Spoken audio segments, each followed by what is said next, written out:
Hello and welcome back to Photoshop CS6 for web designers. In this video, I wanted to talk about the history panel and how your undo actions work in Photoshop. It's a little bit different than in other programs, so it's important to understand how it works.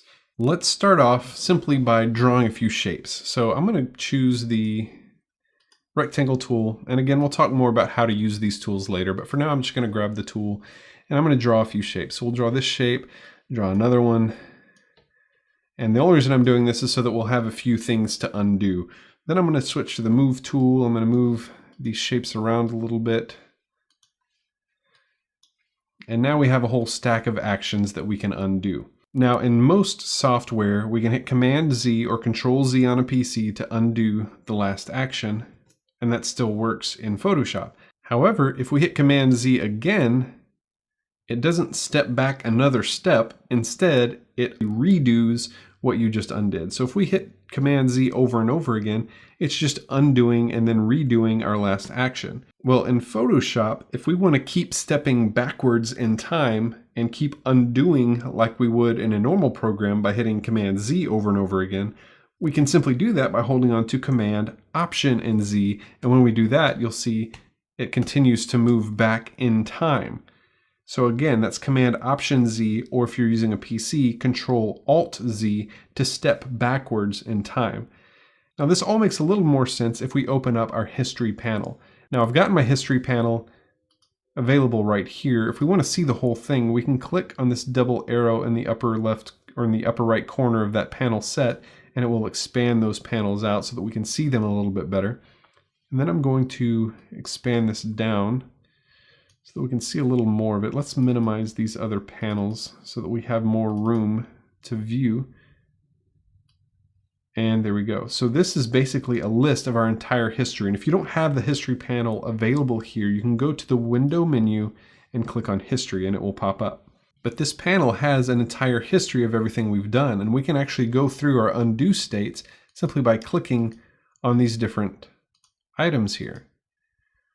So we can move back and forward through our history state by clicking on these items. And you'll see if we go all the way to the beginning and then start hitting Command Option Z, that it's simply moving up through the items in our history state. So our history panel is a very powerful tool in that it allows us to see a snapshot of everything we've been doing, of every action that we've been taking as we work in our Photoshop file. And it's very easy to tell when we, for example, drew our first rectangle. It was right up here with this rectangle tool item. That's when we drew the very first one. And the item right before that will be where we ended up just before we drew that first rectangle.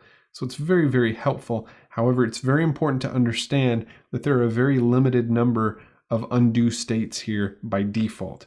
So if you want to change that, if you want to allow yourself to mess up a little bit more, then we want to increase the number of items that it allows us to undo, the number of items that it keeps in our history panel. So the way we can change that is we go to the Preferences menu. So we'll go to Photoshop, Preferences, and then you'll find what we're looking for under Performance.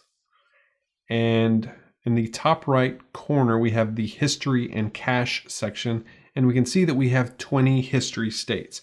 So if we perform more than 20 actions while we're working in Photoshop, which we can do 20 actions very, very quickly, but if we perform more than 20 actions, we can't go back all the way to the beginning.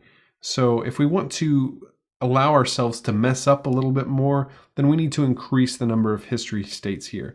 You just need to understand that that does affect the performance. So if we put 1 million history states here, obviously that's going to have a negative impact on our performance. So I'm just going to increase that to maybe 50, and that gives us a little bit more breathing room, gives us a little more time to mess up and realize that we've messed up before we need to start going back in time and fixing things.